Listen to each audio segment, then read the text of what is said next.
Bonjour à tous et bonjour à toutes et bienvenue dans cette nouvelle semaine de curiosité et de connaissances sur Ça m'intéresse, Histoire. Tout de suite, la rubrique Invention, coutumes et expressions. Ça vient d'où? Par Nicolas François, illustration Frédéric Benyalia. La tomate cerise. Durant tout le XX siècle, commerçants et agriculteurs ont privilégié les variétés de tomates les plus grosses, les petits de la taille d'une cerise. Elles existent à l'état sauvage, mais ce n'est pas guère la peine de les cultiver. Elles ont peur de goûter et sont trop fragiles. Dans les années 1990, à la faculté d'agriculture de Rebovo, Israël, les ingénieurs Nashum Kedar et Hein Kavidovich, deux grands spécialistes de la tomate, sont contactés par Marks Spencer Motif. La marque britannique souhaite commercialiser de toutes petites tomates dans ses supermarchés.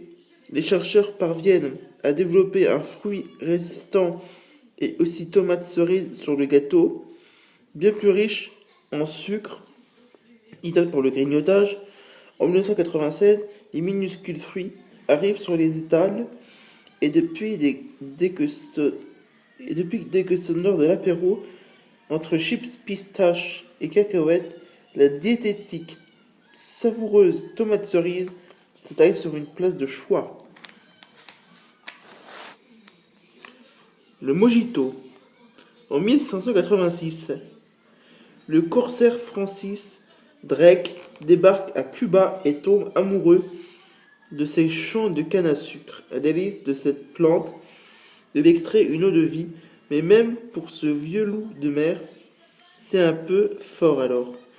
Il agrémente de quelques ingrédients utiles aux marins, la menthe contre la nausée, le citron vert contre le scrobut et du sucre pour adoucir le tout. Baptisé El Drake en référence au capitaine, le cocktail se répand dans la campagne cubaine. Au XXe siècle, la boisson gagne les villes de l'île. Dans les bars à la mode, on y ajoute de la glace et de l'eau pétillante. Le mojito est né. Son nom serait inspiré d'un dialecte des esclaves dans lequel mojo désigne un sort que l'on jette. C'est grâce au penchant pour les cocktails de l'écrivain Ernest Hemingway qui hantait les bars de la Havane dans les années 1940 à 1950 que le mojito sont finalement de Cuba et sa peau dans le mode entier comme un mu de l'apéro chic. Le Bob Ricard. En 1951, une loi interdit la pub pour les alcools anisés par affichage et voix de presse.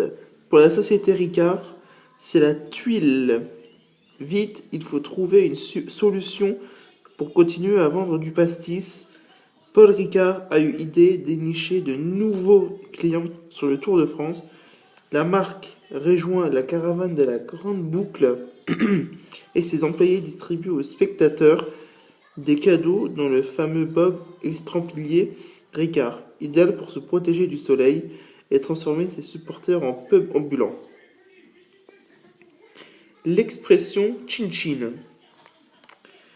Dans les années 1630, des commerçants anglais débarquent dans le sud de la Chine pour communiquer sur place. Ils utilisent un mélange d'anglais et de chinois, un pidgin. Dans ce système linguistique métissé, on utilise le mot tsing-tsing pour se saluer. En 1860 a lieu la seconde guerre de l'opium. Les Français arrivent en Chine pour contraindre le pays à s'ouvrir au commerce européen. Ils y découvrent l'expression tsing-tsing qu'il introduit ensuite en France, mais au pays du bon vin, un glissement sémantique s'opère et la formule se transforme en un convivial chin-chin, dorénavant utilise pour trinquer. La première fois qu'on a tiré une bière pression, c'était à la fin du XV1 siècle. Dans le Yorkshire, la région de l'inventeur Joseph Branagh, ce géo-trouve-tout anglais est un grand amateur de bière. Avant lui, dans les pubs, ça se passait comme ça. Le barman descendait à la cave, ouvrait le tonneau et remplissait une carafe. Pas simple, pour simplifier tout ça, Joseph a une idée. Il fabrique un beer engine. Comment ça marche? Avec une poulie, des caisses de sable et un piston. À la cave, on met la bière dans une cuve cylindrique reliée à des tuyaux qui couvrent jusqu'au bar à l'étage et à une manette. Lorsque le serveur l'actionne, les lourdes caisses de sable, par un système de poulies, poussent une sorte de gros piston dans le réservoir. Celui-ci fait pression sur la bière et la propulse dans les tuyaux jusqu'au robinet du bar. Joseph dépose le brevet en 1797. Merci d'avoir suivi cette rubrique de invention, coutume et expression. Dans la prochaine rubrique, nous allons parler bien évidemment du rétro-photo avec l'itinéraire des migrants, l'Odyssée des Italiens en France. Merci d'avoir suivi cette petite rubrique. N'oubliez pas de j'aime le commentaire sur YouTube. Et bien évidemment, bon début de semaine à tous. Merci à tous. Ciao, ciao.